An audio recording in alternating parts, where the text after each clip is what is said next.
Namaskar, good evening, and welcome to today's the Bibliophiles monthly book review lecture on the Gopal Krishna Gandhi's books Restless as Mercury. Before we begin the formal lecture, let's watch a short presentations of Bapu 150 years of celebrations by Doordarshan.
Thank,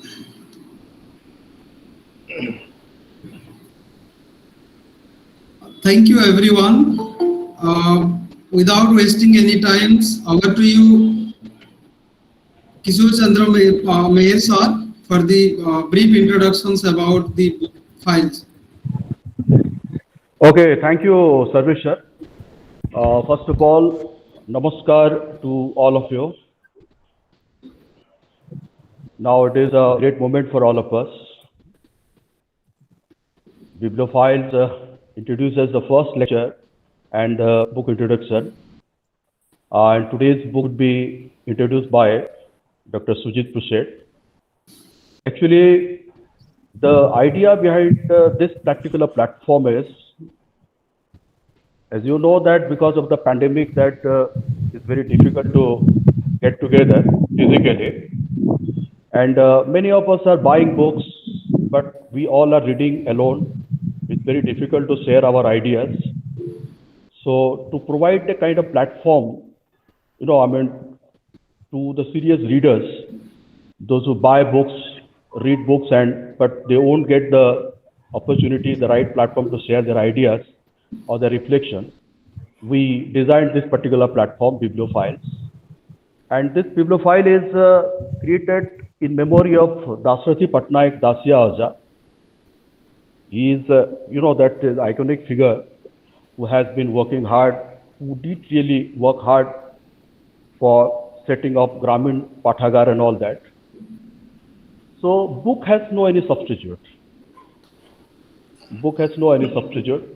So when we read a book, that time we always engage ourselves with great minds. So this is the benefit of reading good books, because we always, you remain in company with great minds. So the very idea behind this particular platform is to encourage the book readers to share their ideas, to encourage people to buy books.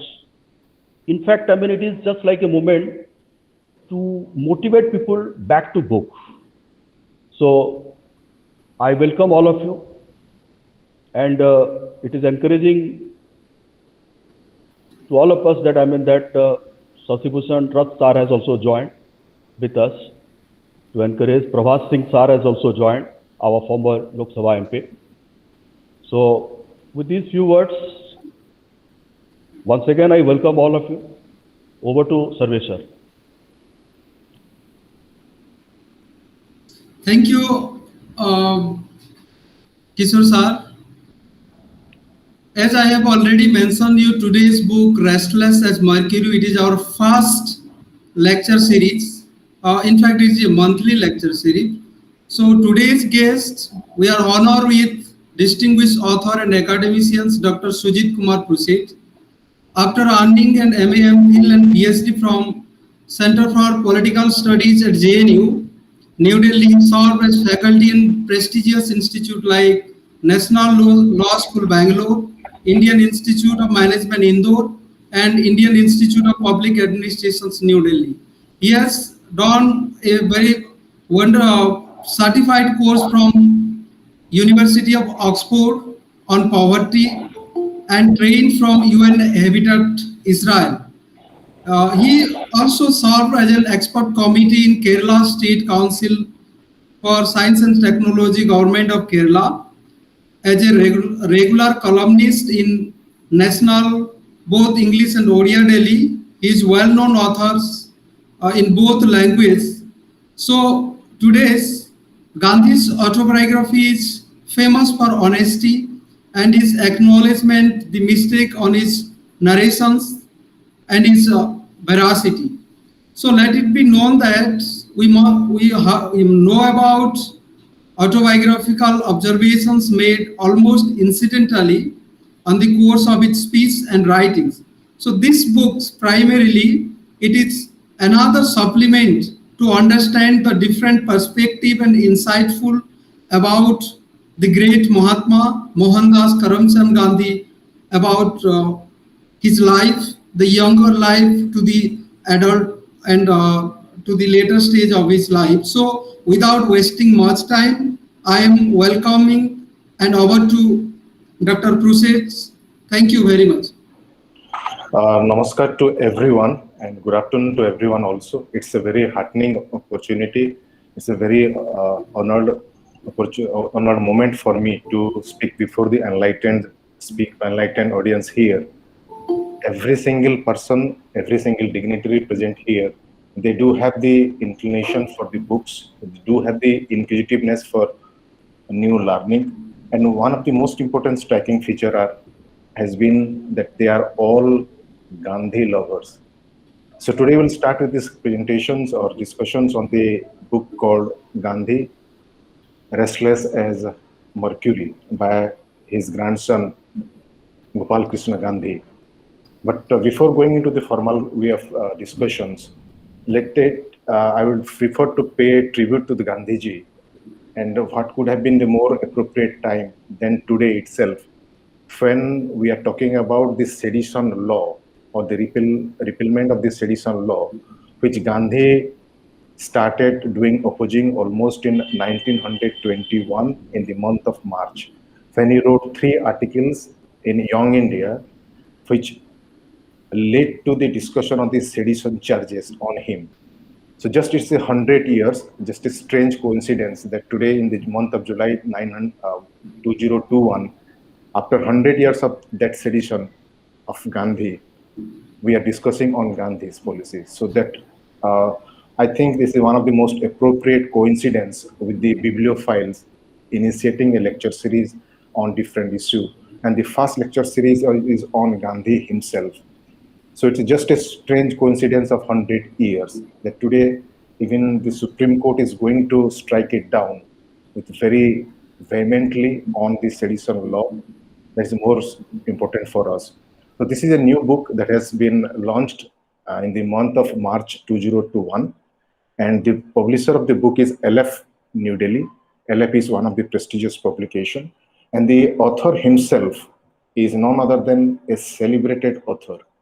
His identity, I won't present it as a grandson of Gandhiji, but as a celebrated author. He translated the Thirukural into English. He has translated the Darosiko into English also. And he has extensively written on Gandhiji. For example, in the Hindu, the newspaper, he wrote an article, he published an article on the something called the Dandi Yatra or the 1930 Salt Yatra.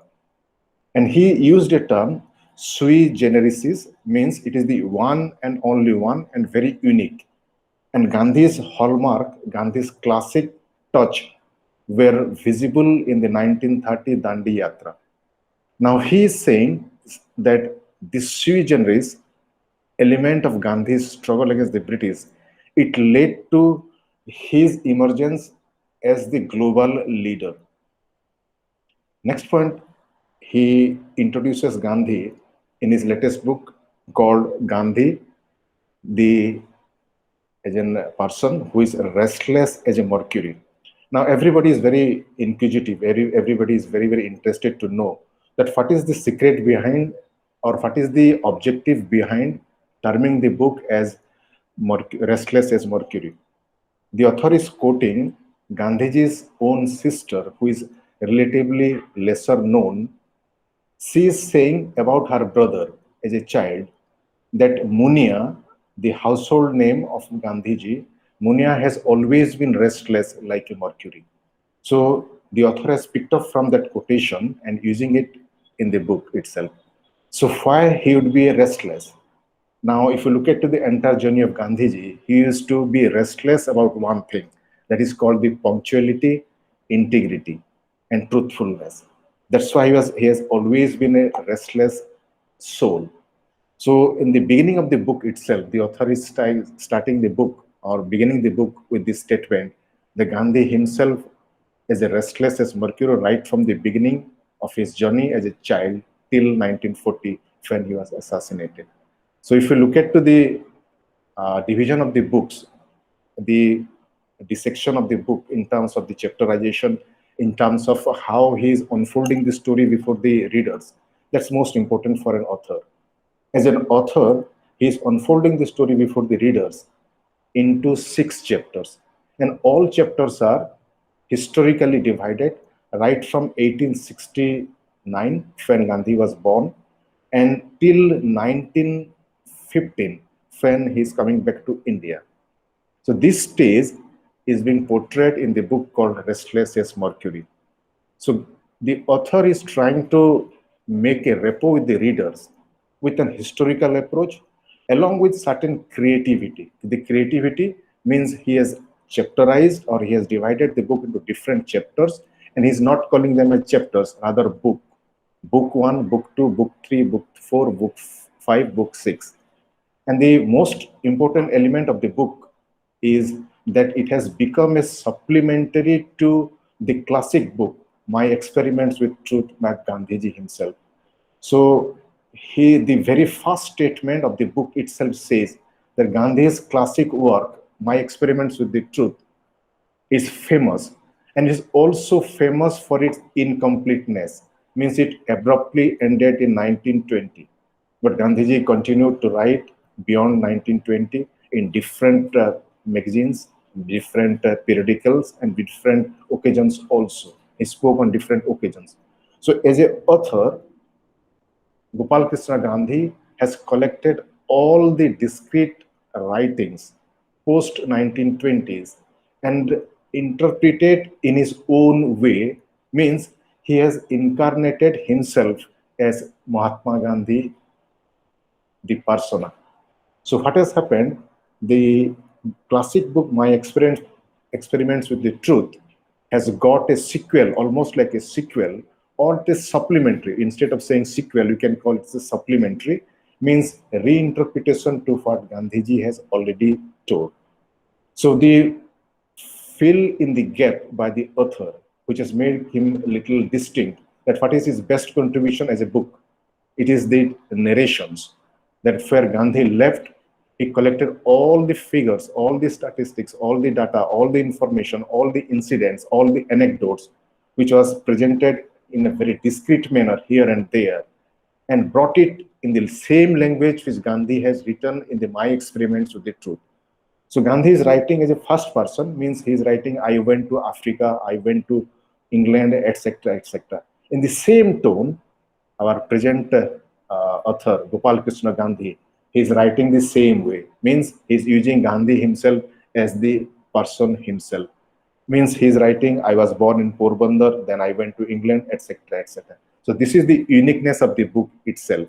The supplementary to the first classic, My Experiment with the Truth, and in the same language which Gandhi has written. So what is the new thing? New thing is that he has collected all the discrete elements of facts, figures, and data and all anecdotes, and he has infused in his writings. So we can call it the supplementary to the classic one by Gandhiji himself. Now, as a scion of the Gandhi family or the torchbearer of his ideology, he comes across as an author who is committed to Gandhian ideology, as a good author, good writer. And what is most important is that he's trying to showcase Gandhi's ideas and Gandhi as a person to the new audience in the recent times. So recent times, we have seen Gandhi is almost 150 years old here right now, and his idea is being reinterpreted. So in this context, in the month of March 2021, he has published this book, and the book has been divided to, as I already told, into 6 chapters. So right now, I'll go for a formal presentation with certain things that is ingrained in the book.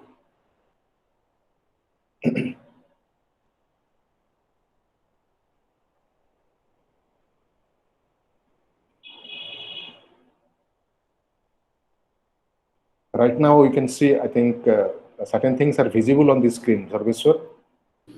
Yes, yes, it is visible. Yes. Blank.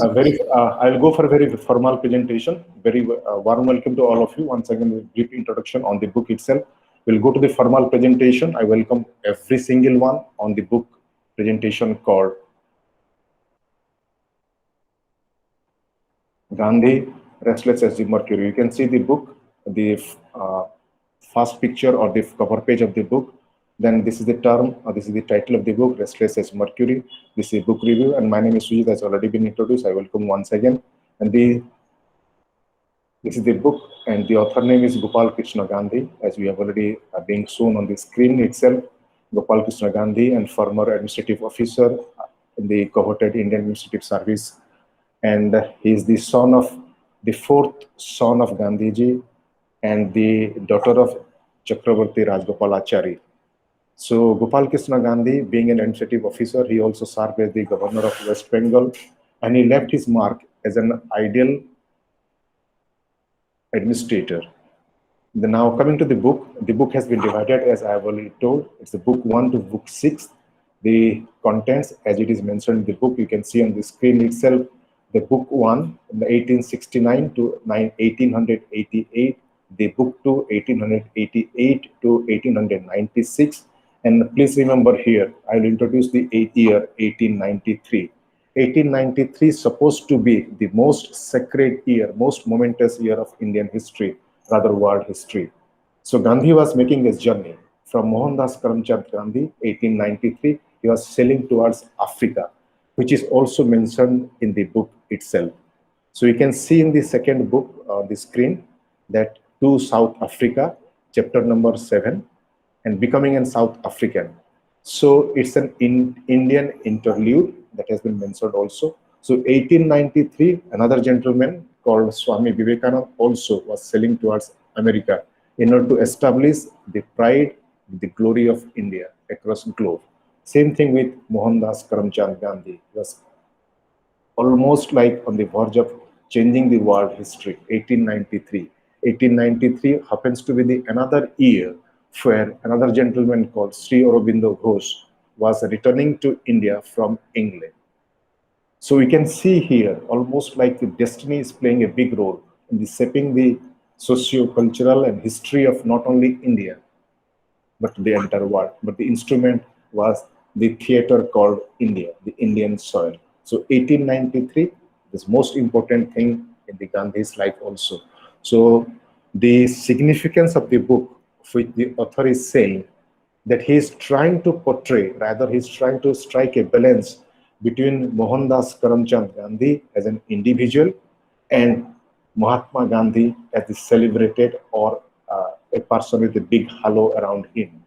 So the striking resemblance or the striking coincidence here is that his grandson is trying to unravel the complete human being called M.K. Gandhi, which has been sidelined, which has been overlooked, rather which has been dominated by the bigger persona.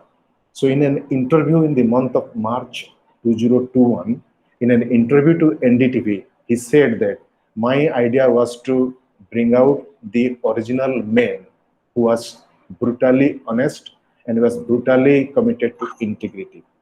And he is trying to bring out certain factors like certain incidents, certain individuals who shaped his ideas, who shaped his thinking process. So when he arrived at Africa, the second chapter or the book 3 from 1896 to 9008, which is very tumultuous in his life. So he will start the journey from being Mohandas Karamchand Gandhi to a Mahatma Gandhi. So the transformation is very, very important in the history of Gandhi's life. But what is crucial for us is that as an author, is trying to retain the identity of a single individual who is brutally honest, who is well educated. At the same time, he will retain his own identity throughout. So as an author, he is trying to bring out, unravel, unfold the individual called M.K. Gandhi from the usual story of converting into a Mahatma Gandhi. So you can see in the book 4 itself, then book 5, book 4th is very crucial, 1019. 1019 happens to be the year when Gandhi was attacked by a gentleman at that time, Mir Ali. And when Gandhi was attacked, Gandhi's famous statement at that time was that if my blood can cement permanently the division between the two communities, Hindu and Muslims, I'll be very hopeful. And when he was attacked, Rajmohan Gandhi is saying in his interview and the book itself that Gandhi uttered the term Hey Ram for the first time. We all know that Gandhi uttered the word Hey Ram in 1948, but in 909, he started saying Hey Ram. Means some kind of spirituality, some kind of application of spirituality in his life started coming in. So he is trying to bring out the human element of Gandhi's life here also. So the book 5th, as you can see on the screen, 19110 to 1913. There are many things that happen here. He establishes the Tolstoy farm. Then most important thing that happens in his personal life, that his elder son, Harilal revolts, then how he controls him, everything. But it is through a very individual perspective and is through only the perspective of a father. So the distinction between M.K. Gandhi as a father and Mohandas Karamchand Gandhi converting into Mahatma Gandhi is clearly demarcated in these chapters. Now, There is another element that we see here in the book fifth. It's called the Smart Retreats. General Smart was the ruler at that time, and he sent Gandhi to prison. Now, when he went to prison, Smart was also a very religious person. And he was also influenced by the charismatic personality of M.K. Gandhi himself. So what he did, when Gandhi went to the prison, General Smart, who sent him to prison, he is sending some good books to Gandhiji. And Gandhiji, in return, when he will come out of jail, he will gift him a sandal or a leather sandal prepared by him or made by him inside the jail. And just remember here, just very, I'm putting him here. General Smart is saying, after receiving the gift from Gandhiji, saying that I won't step into your shoes. The biggest I think, tribute by a Britisher to M.K. Gandhi at a point of time when Gandhi was not Mahatma also. So the author Gopal Krishna Gandhi has also highlighted this incident, that this is the charisma of this gentleman called M.K. Gandhi, that he completely carried in the entire life. The simplicity was his charisma. So when we discuss this term called charisma, we come across the discussion by the German sociologist Max Weber. Max Weber discusses about this concept. The element of charisma means the ability to do something exclusively separate from the rest of the world makes one person charismatic. So the element of charisma in Gandhi was simplicity and his brutal honesty. And that was also reflected in his own personal life, which the author has candidly and unflinchingly described in his book. There has been a tussle between Gandhi as a husband, M.K. Gandhi, the husband, and Kasturba, the wife. Kasturba, being a committed woman, was unable to see that a husband at a young age is somewhere getting transformed. Later on in later life, Kasturba accepted that he is no more a simple mortal human being. He is something else. But in the initial phase, when they are growing up, the 4 children were growing up, there was a nephew in his home, etc., etc. So this is very beautifully described by the author himself. So we'll move here. The last book is called Book 6, that is from 1930 to 1940, when Gandhi will almost on the verge of becoming the Mahatma. Now, if you look at to the chapterization here in the book 6, right from chapter 1 to chapter 9, there is a mention of something called the phoenix and a fast. Now, this term phoenix itself carries a very important message in the Gandhi's life. Gandhi was very, very polite. Gandhi was very, very silent. And he was very inward looking also. To some extent, he was very introvert. But you cannot call Gandhi as a person as a very introvert, because the way he has written, the way he has spoken, he is one of the extraordinary extrovert writer and a speaker also. But phoenix symbolizes his commitment towards something called the eternal principles. The eternal principles are the satyagrahas, for which he established phoenix, as well as the ashram at the Tolstoy. Now he's committed to the ideology called satyagraha, the ahimsa, non-violence, and something called non-cooperation. So the author is trying to identify which are the source of his influence as an individual, as a young man, who are the factors which influence all these things. So I'll refer to the Phoenix settlement. And the Phoenix settlement, it's a term, in a German term. The Phoenix term represents a species called bird, a bird species, which comes to know about its end time, means the death. Once it gets apprised of the time of its death, the bird starts rushing towards the sun. And as you all know, when somebody reaches nearer to the sun, the bird gets burned and it falls down as a mound of ashes on the surface of the earth. And the moment the ashes touch the earth, new species, new child of the bird, or the new birds, they emerge from the ashes.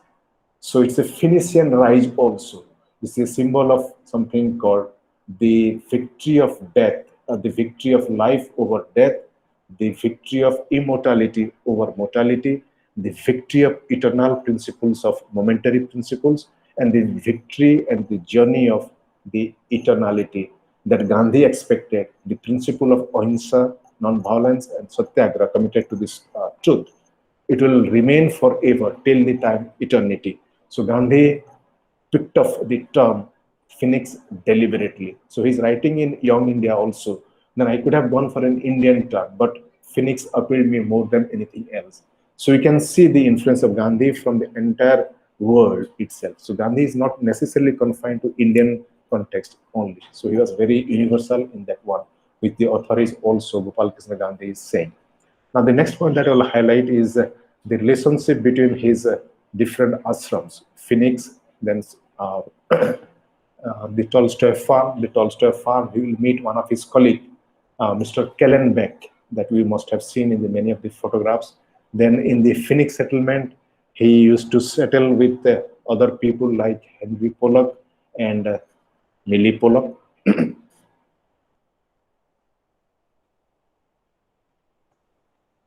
Now, if you discuss the concept of Gandhi in the, as I mentioned, the book is dedicated to 5 to 6 people in the beginning itself. As an author, he's dedicating the book, and he's dedicating the book to the authors who has written exclusively on Gandhi.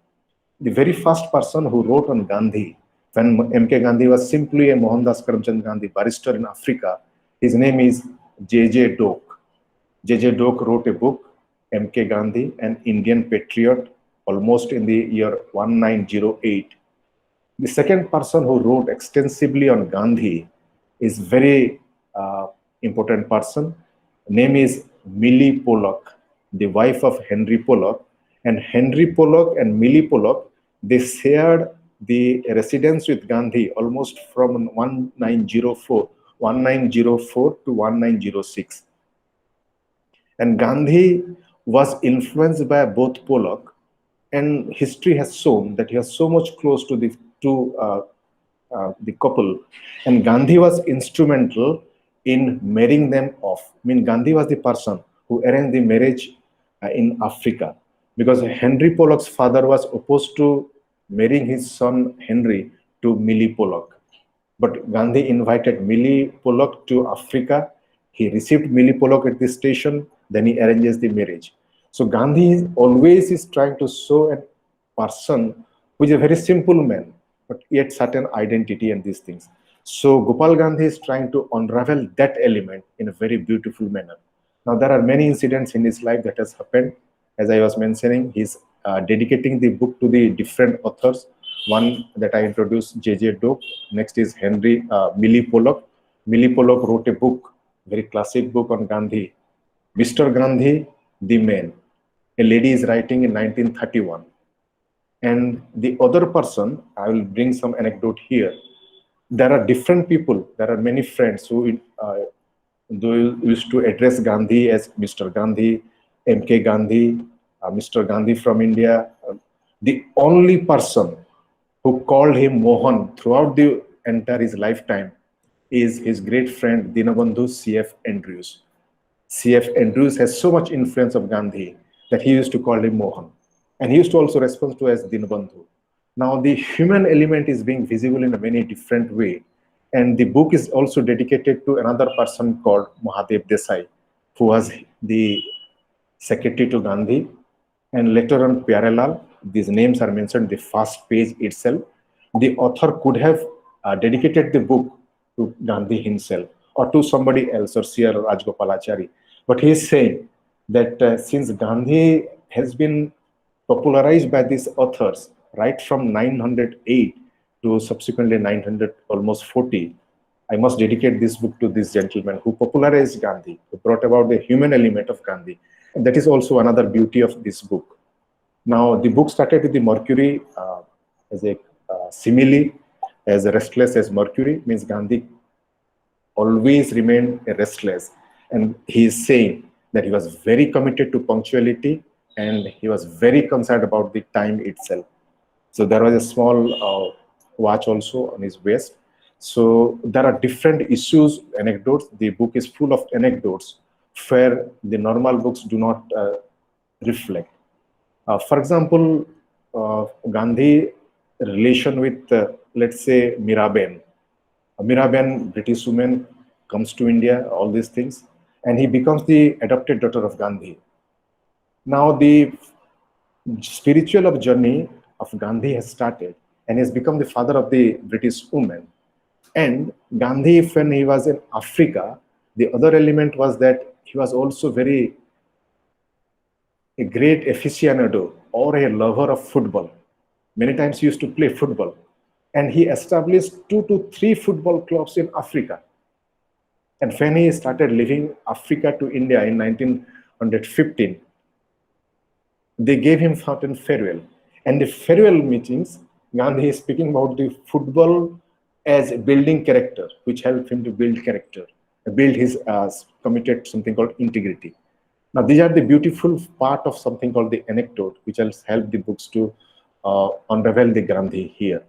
I think the time is also very short, so I will close my discussions with certain few anecdotes that the author has brought in, which has made the book really interesting.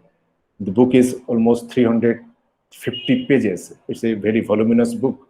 But once some reader starts reading, he will take it to different chapters called the book 1 to 6, and very seamlessly. There is no high, there is no low. As an author, he has maintained a very constant flow of his thought process, seamlessly connected. All chapters are seamlessly connected, and is also leading the reader to ask for more in the next chapter. That is the most success or the criteria of success of the book itself. That the author is presenting something, unfolding the story, and the reader itself, the reader himself or herself, is expecting more from the author in the next chapter. And the next chapters are also interesting. And the very beautiful part of the book is that the author has infused his beautiful skill over the English language, and the way he has presented to the normal reader, it is very appealing to the normal reader. It is also very relevant for the researchers on Gandhi. It is also relevant for a new milestone on the studies of Gandhi. Let's say in the postmodern India, the classic book is none other than Ramchandra Guha, who is also been referred to this book in the preface. And the preface is also one of these characteristics, signing characteristics of author Gopal Krishna Gandhi. Ramchandra Guha's book is a classic on Gandhi. He has very systematically and historically brought out the historical person of Gandhi. So the next step is by Gopal Krishna Gandhi. So you can see 2 milestones on Gandhiji. One is Ramchandra Guha, another is Gopal Krishna Gandhi in recent times. So as I mentioned in the beginning itself, this book is a supplementary to Gandhiji's own classic book called My Experiments with the Truth. So we can see a straight line right from Mahatma Gandhi himself to his grandson, the author Gopal Krishna Gandhi. So if you take a macro picture, in Africa, J.J. Doak published the first book on Gandhi biography, 1908, and 2021, Gopal Krishna Gandhi. So we can see a big journey of unraveling the persona called Gandhi.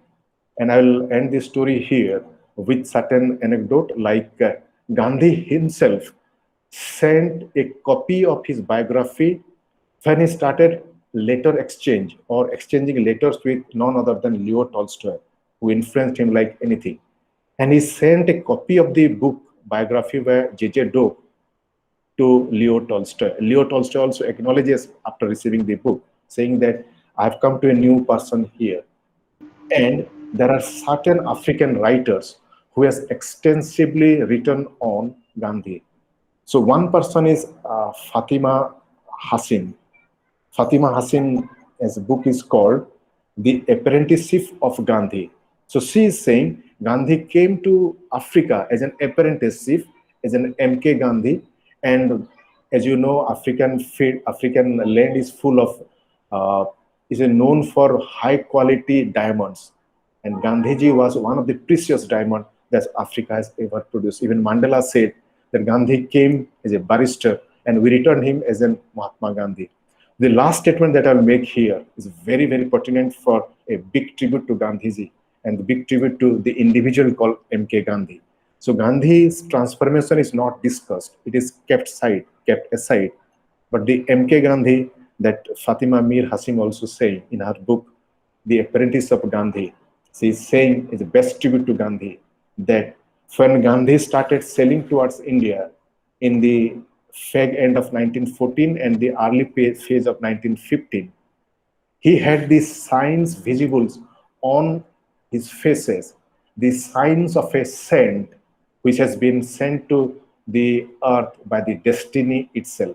So Gandhi reflected the signs of a saint, and Fatima Mir is saying the transformation of a munia or the transformation of a boy who was very afraid, very scared of darkness is getting converted into a saint, and all these signs were visible before arrival at Indian soil. So you can see the 1893, when Sri Aurobindo came to India, there was another repatriation or the arrival of another saint in the making, or the saint already prepared or made, Gandhi himself. So the early phase, those who saw Gandhi from MK Gandhi and transformation towards Mahatma Gandhi, there are very few individuals. The few individuals are, as you know, J.J. Doak, Henry Pollock, Millie Pollock, then Kasturba Gandhi herself, and the four children. And this son of last child, Gandhi's last child is Gopal Krishna Gandhi. Gopal Gandhi is saying, my father was very blessed to see the transformation of MK Gandhi to Mahatma Gandhi. But my task is to bring out the individual itself. So since I've already spoken for 40 minutes, I must stop here, or I can answer all the questions. But let me say that I myself got a blessing opportunity to read this book in the lockdown. Just last month I purchased and read that book. Then I went through certain writings by Gandhiji once again also. The very important thing that I was speaking, that the relevance of Gandhi is always eternal. He will be here, as in one of the speech also I said, in Hindi it is called Hari Anant, Hari Katha Anant. Similarly, Gandhi is Anant, and Gandhi Katha will always be Anant, means eternal, it will be endless. So today, when we going through something called a churning in the Indian democracy, the Supreme Court is speaking of the issue, something called the sedition law in 2021. Once again, Gandhi has become more relevant. And once again, he will save the destiny of this democracy as a mature democracy, that Indian democracy will be without this sedition law. Means citizens will have the right to criticize the government. So when Gandhi appeared before his trial, which is known as the Great Trial in 1922 in Ahmedabad, he was accompanied by Sarojini Naidu. And Sarojini Naidu is paying a tribute to this man called MK Gandhi, saying that Gandhi was brought as a criminal, as a convict. But when he entered the courtroom, the entire courtroom stood up in his respect, on his reverence.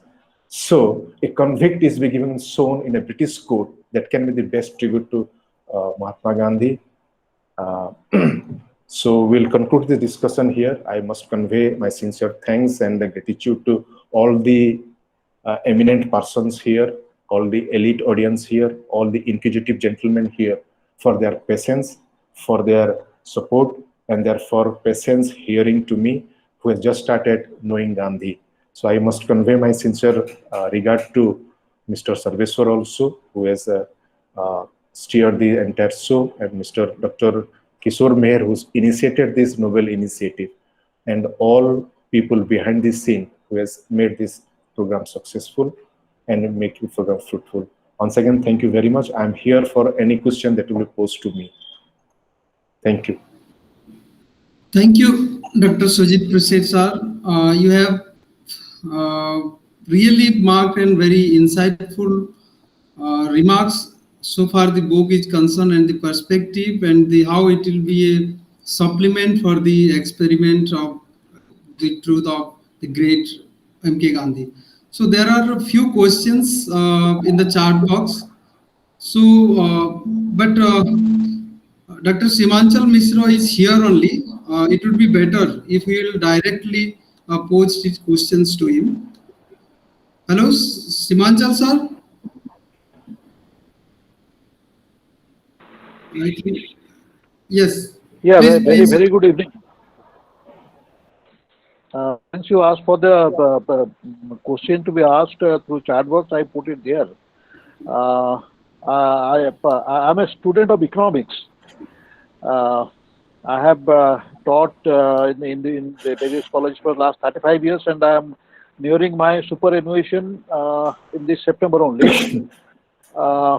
My question about Gandhi, and more particularly the book Restless as Mercury, Gandhi, Restless as Mercury. Is there any mention about the economic policy? Because you see that economic policies are not particularly is a name itself. It is being mentioned anywhere in Mahatma Gandhi's writings, but his principles are taken as economic policy, and that is how we used to understand and we used to hear all those things.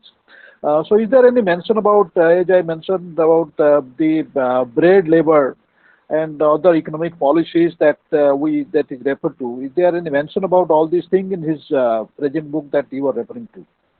Dr. Sujit, please, if at all, you can answer. Thank you, Simanchal Mishra sir, for your very pertinent question. Gandhi cannot be separated from the economic principles, and Gandhi's economic principles were shaped right in the beginning of his life. And the book mentions, and Gopal Krishna Gandhi's interview to Pranara and NDTV in March also, he's mentioning that he learned the process of or the concept of austerity from his mother himself. So it shaped his economic policy right from the beginning. And when he came to Africa, he started something called the book he read, which was gifted by Henry Pollock when he was traveling on a train. The name of the book is called The Kingdom of God Within You. So it led to the establishment of something called the equal status of the labor and equal payment for the same work. Means a doctor's work, a lawyer's work, a teacher's work can be equally paid, same to the laborer. So Gandhi focused on that one, that you labor, it must be paid in a same way. Means he is laying down the foundation of something called the economic socialism also. The second principle he started in his both Tolstoy farm and in Phoenix settlement, that he asked everyone to till the land, produce something, go for physical and earn something. So everybody will learn the benefit of earning on his own. The first principle of economics says the law of demand and law of supply. Law of demand, he's saying here that your demand must be at a very low level, so that your wants must be at a low level. So the moment you go for unsatiated demand or unsatiated wants, it will create problems in life. So the very first principle of Gandhian economics is based on austerity and also something called restraint in terms of individuals' demand, individuals' want. The third factor is in economics of Gandhiji is called the trusteeship. Trusteeship means whatever you have produced in this, keep it for yourself, but retain certain things for the society, and you are a trustee to the entire ownership of the property itself. So when you see Karl Marx, Gandhiji, or Leo Tolstoy, there is some kind of connection in terms of making socialist way of making it relevant. So far your question is concerned, it mentions about the Phoenix settlement, Tolstoy farm, and Gandhi's contribution, Gandhi's commitment to something called a society based on equality, a society based on hard work and reverence to hard work, and subsequently creating a society based on socialism. So Gandhian socialism is based on this trusteeship. I think we still have some kind of examples in India that is required in the trusteeship itself. For example, in Bargarh, when Kuthatha Acharya got this success, he did the same thing. He converted into a cooperative and did these things. So the idea of trusteeship still relevant we can have. So the book also mentions, to straight answer to your question, sir, but I gave a little broad answer on Gandhian economics also. Thank you, sir. Okay, thank you very much. For further reading, you can go to J.C. Kumarappa and E.S. Reddy also. And the book is also dedicated to E.S. Reddy. Among the 5 to 6 people to which the book has been dedicated, E.S. Reddy's name is also there, who talks about Gandhian economics apart from J.C. Kumarappa. Thank you, sir. Thank you very much. Yeah, there are many compliments for the Bibliophiles family and our speaker of this event. So there is one more a pertinent questions from Narendra Pradhan, sir. Can you please, sir? Hello, Narendra Pradhan, sir. Are you here? Hello. Namaskar, everybody. Yes, please. First of all, I would like to express my heartfelt thanks to Dr. Pusset. At present, he must not be knowing me. At present, I am at Cambridge Women's College. And although I belong to Burger, I am here. So later on, we shall be introduced to each other. We will be familiar with each other later on. But at present, one more thing I would like to add to your speech, Dr. Pusset, that you explained the significance of the year 1893, Sir. Gandhi's journey, Vivekananda's journey, then Sri Aurobindo's returning back. And as a member of the Faculty of Education, I would like to add one more thing also. 1893 is also important for one more reason, because in that year, Maharaja Sayaji Rao Gaikwad of Baroda, the patron of Sri Aurobindo, who took Sri Aurobindo to Baroda, he introduced universal primary education. That way it is also significant. I would like to add that much. That way also 1893 more significant.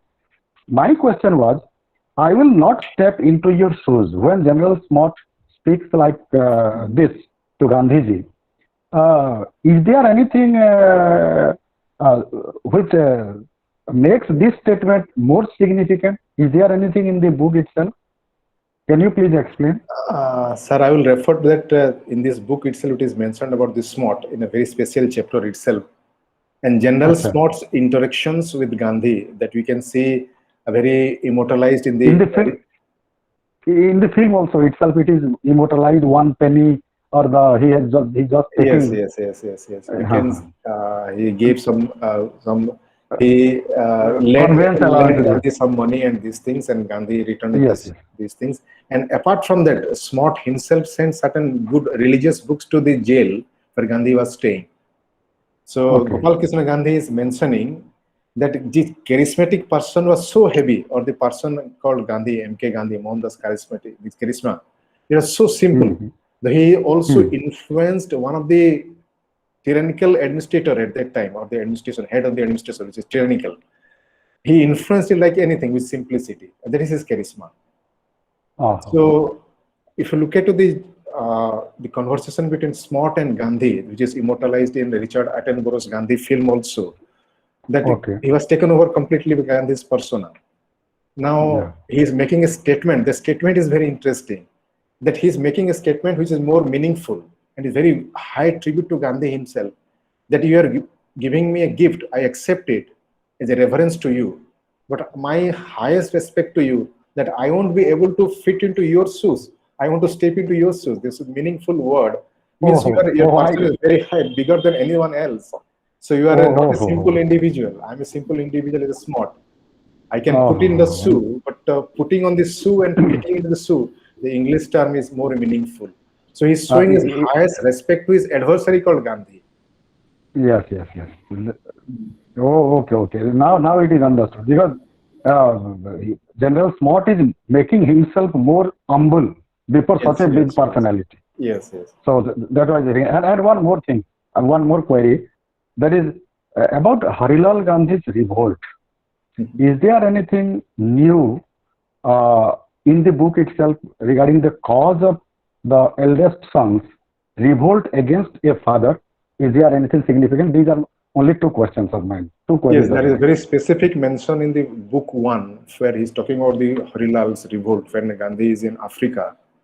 And Harilal also went to jail in Africa. So Gandhi was very proud of his son to some extent, but later on he became a rebel. So that element of that why he became a rebel, what are the factors? So that has been spoken about in a very detailed manner, in a very candid manner. I must say, use this word candid manner, and I use the word also unflinchingly. And I will also Wow. request to see the video on YouTube, the discussion on the book itself between Pranay Roy and Gopal Gandhi in the March 2021. That he is talking Okay. about this element also. But it was a very painful for Gandhi as a father. Gandhi also underwent through, tumultuous phase of his life. There is a difference between husband and wife. The son is getting rebel, and his father is doing a job of a father very perfectly or not. It was a permanent question on his back of his brain, which also been reflected in the book also.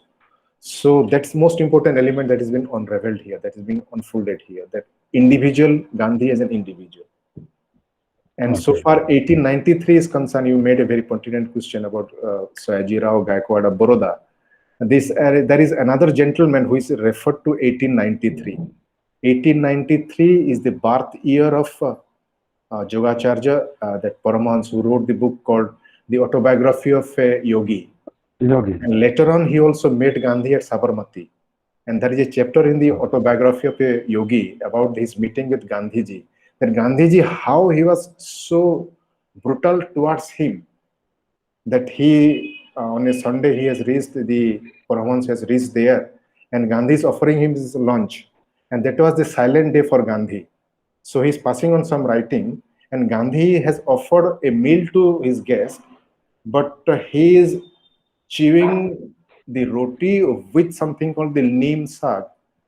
So Paramahansa Yogananda is saying that he was so brutal towards him, means he was preparing himself for a, to make him not vulnerable to the desires that is a human being gets affected. So he was It is a completely, sort of penance. It yes, is a yes. sort of penance. Yeah, penance also, tapasya also.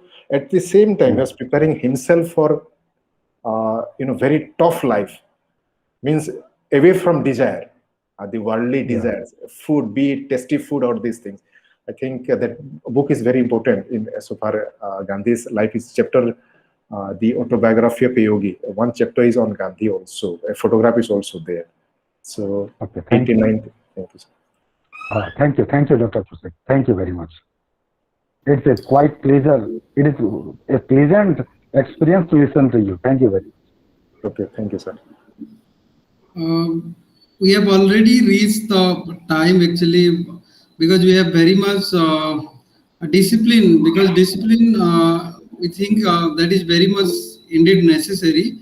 With this note, Mr. Devi Saha, Davis actually raised his hand, so I just allow him to speak for his words. Yeah, welcome. Thank you so much. Namaskar, sir. Actually, it is I'm privileged to attend this meeting today. It is a coincidence of meeting you after almost 15 years. I hope you remember me, sir. So I have a kind of inquisitiveness of about knowing Gandhi. I'm very happy of and thankful to you for initiating this platform, sir. So for last 1.5 years, I'm meeting various people like S.N. Subbarao, sir, in Delhi, and I'm also volunteering in Horizon Sevak Sangh in Delhi. And through this way, I'm trying to learn Gandhi. And it is a coincidence that one of my relatives is here, this link with me, and I became a part of this meeting. So I'm very much thankful to you, sir. Okay, thank you, sir. All the best. Do well. Yeah, with this note, it is to Kishore Meher, sir. Please.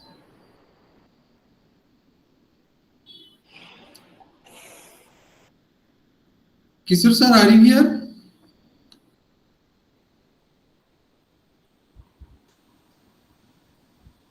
Yes, thank you, Sarveshwar, for your nice coordination of the program. First of all, I am really thankful to Dr. Sujit Prasad for exciting deliberation on the book by Gopal Gandhi. In fact, while listening to him, I was thinking of, how fast I can buy this book through Amazon, because I'm becoming impatient to read this book. Okay. The way that Sujit Prasad has introduced the book before us, he dropped us into the world, when South Africa and Gandhi's life days in South Africa. I was just imagining even, while listening to Sujit Bhai, I was just imagining whether, there was any kind of book or any kind of, reflections given by the Negro, apart from Nelson Mandela. Is there any kind of reflection on Gandhi in South Africa by a Negro gentleman or something that I hope that Sujit Bhai will think about this. But thank you, Sujit Bhai, that you have presented a very brilliant lecture on Gandhi early days in South Africa.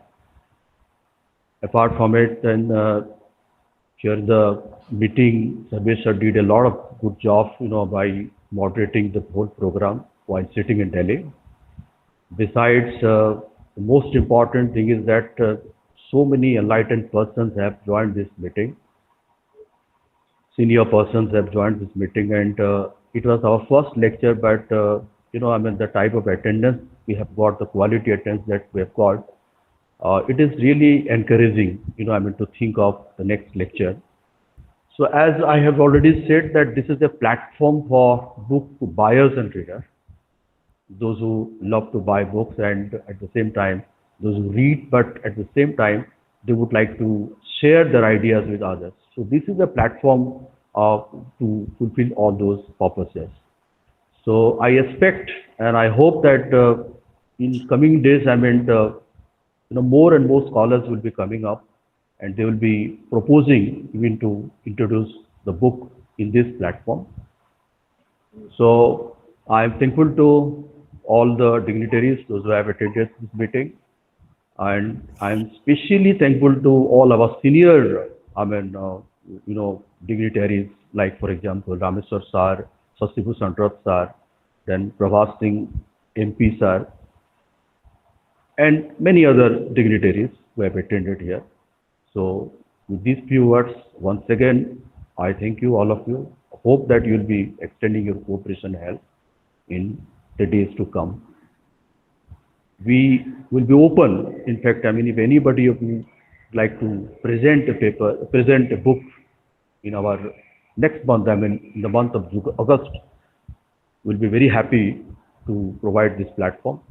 With these few words, I stop. Over to Sarvesh sir. Yeah, the meeting is now concluded. So, thank you. This meeting is already recorded. So later on, we'll provide you the soft copy of that, given this mail ID. So if possible, then please in the chat box, you can just write your mail. And also it is available in the Facebook link.